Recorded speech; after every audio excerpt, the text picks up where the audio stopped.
নমস্কার, আমি বিক্রম। অজানা ভৌতিক রহস্য চ্যানেলে আরও একটি নতুন এপিসোডে আপনাদের সবাইকে স্বাগত। আজ আমি আপনাদের সাথে একটি সত্য ভৌতিক ঘটনা শেয়ার করব। ঘটনাটা ঘটেছিল আজ থেকে প্রায় 20-22 বছর আগে আমার এক চাচাতো ভাইয়ের সাথে। তখন তার বয়স ছিল 13 কি 14 বছর।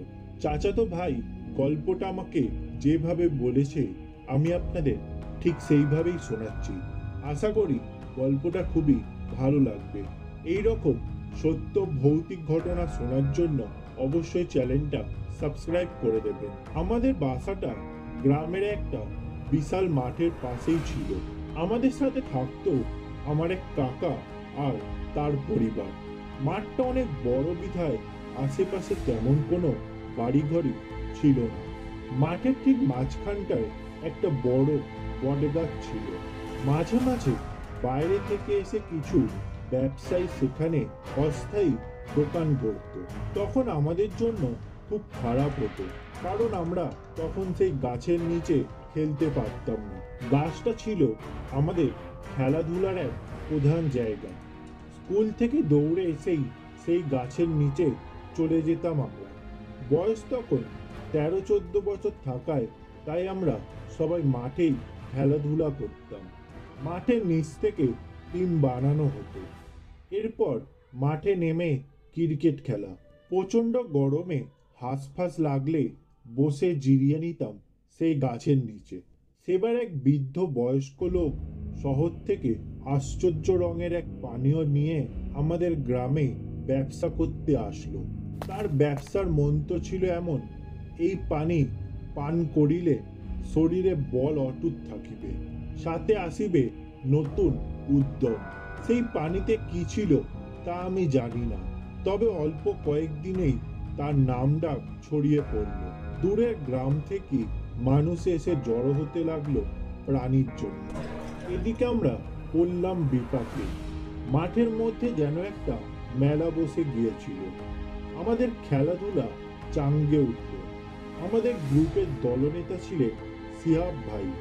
তিনি আমাদের ডেকে বললেন, এভাবে চলতে দেওয়া কিছুতেই যাবে না, কিছু একটা ব্যবস্থা করতে হবে।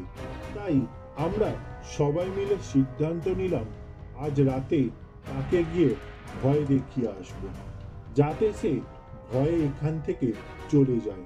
সেই কাজ করা আমাদের ছিল নিজেদের স্বাধীনতা আর খেলার মাঠটা ফিরে পাবার জন্য।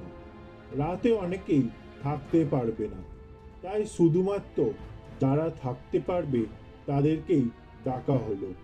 সিদ্ধান্ত হলো সবাই ঘুমিয়ে যাবার পর আমরা যাব, এবং যেহেতু লোকটি রাত্রিতে তার দোকানেই থাকে তাই দরকার হয় তাকে ভয় দেখিয়ে হলেও আজকে কাজ সাধন করবই। রাত তখন 10টা। আমরা সবাই মিলে বের হলাম। সবার বাড়ি মাঠ থেকে একটু দূরে হওয়ায় তারা আমার বাড়ির সামনেই অপেক্ষা করছিল। চারপাশে এক অদ্ভুত নীরবতা। যারা গ্রামে কখনো থাকেনি তাদের বলে রাখি, বেশিরভাগ গ্রামই রাত 8টার পরে নীরব হয়ে যায়। সেখানে আমাদের গ্রামকে তো আবার অজপাড়াগাঁও বলা যায়। আমরা সংখ্যায় 5 জন ছিলাম। যথারীতি সিহাব ভাই আমাদের লিড দিচ্ছিলেন। আমরা অনেক দূর থেকেই দেখতে পেলাম মাঠের মধ্যখানে সেই দোকানদারের ঘর থেকে মোমবাতির আলোর মতো কিছু একটা জ্বলছে। ভাবলাম একা মানুষ ভয় পায় তাই হয়তো মোমবাতি জ্বালিয়ে ঘুমায়। লোকটি একটি তাঁবুর মধ্যে দোকান দিয়েছিল।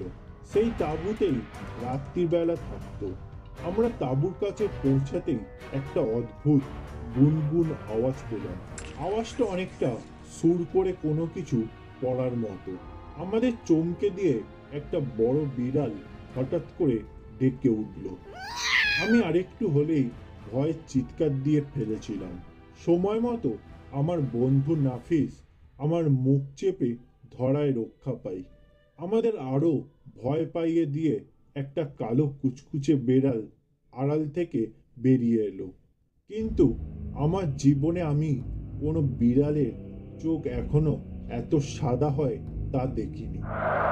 ভালো করে তাকিয়ে দেখলাম মনির অস্তিত্ব খুঁজে পাওয়া দুষ্কর। ঠিক তখনই একটু বাতাসে সেই তাঁবুর কাপড়ের দরজাটা নড়ে গেল। সাথে সাথে আমাদের দৃষ্টি ঘুরে গেল সেই দিকে। ভিতরে যা দেখলাম তা দেখার জন্য আমরা মোটেও প্রস্তুত ছিলাম না। দেখলাম ঘরের মাঝে একটা চক্র কেটে একজন মাঝবয়সী লোক বসে আছে। লোকটার চোখ বন্ধ এবং এক মনে বিড়বিড় করে কি যেন পড়ছে। তার সামনে একটা কাঁচের বাতি, সেই বাতিতে রক্তের মতো কোনো তরল পদার্থ। ঠিক সামনে মেঝেতে একটা শিয়াল, একটা কালো বিড়াল এবং ছোট্ট বাচ্চার একটা লাশ। লোকটা মনে হয় আমাদের উপস্থিতি লক্ষ্য করেনি, তাই তখনও এক মনে বিড়বিড় করে পড়ছিল। শিহাব ভাই আমাদের সকলকে আঙুল দিয়ে ইশারা করে চুপ করে থাকতে বলল। লোকটা দিনের বেলা যেমন দেখায়, রাত্রির বেলা যেন অন্য মানুষ। আমরা দম বন্ধ করে দেখছিলাম কি ঘটে। এমন সময় লোকটা আমাদের অবাক করে দিয়ে নড়ে উঠল। চোখ বন্ধ থাকা অবস্থায় একটা হাত বাড়িয়ে বিড়ালের লাশটা নিয়ে মুখের সামনে এনে কি যেন আবারও বিড়বিড় করলো। তারপর দাঁত দিয়ে বড় করে কামড় বসালো। লোকটি যখন হা করলো তখন মোমবাতির আলো দেখতে পেলাম সেই দাঁতে তাজা রক্ত লেগে আছে। গলার মধ্য দিয়ে বমি ঢেলে বের হতে চাচ্ছিল। শিহাব ভাইয়ের দিকে তাকালাম। ওনাকে দেখেও সুবিধার মনে হলো না। কিছু বলতে যাব তার আগেই লোকটি বিড়ালের বিচ্ছিন্ন দেহটা পাশে নামিয়ে রেখে হাত বাড়িয়ে শিশুর লাশটা নিল। এরপর আমাদের ভয়ের মাত্রা তুঙ্গে উঠিয়ে কামড় বসিয়ে দিল সেই শিশুটার পায়ে। আর সহ্য করতে পারলাম না। আমার পাশেই ছিল হাবিবুর। ও দৃশ্যটা দেখেই চিৎকার করে পিছনে দৌড় মারল। সাথে সাথে লোকটা চোখ মেলল।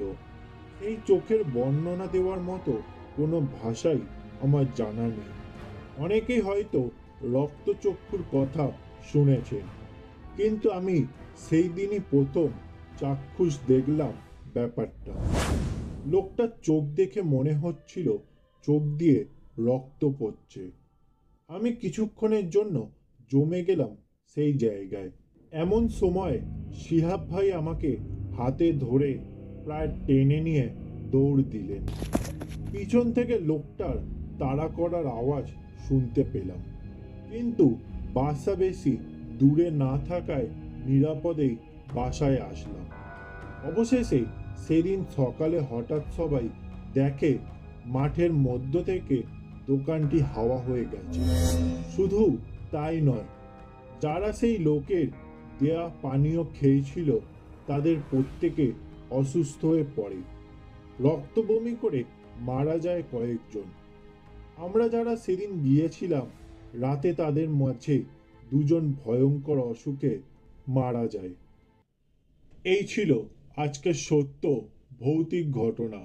গল্পটা ভালো লাগলে লাইক, শেয়ার ও কমেন্ট করে দেবেন। এই রকম সত্য ভৌতিক ঘটনা শোনার জন্য অবশ্যই চ্যানেলটা সাবস্ক্রাইব করে দেবেন।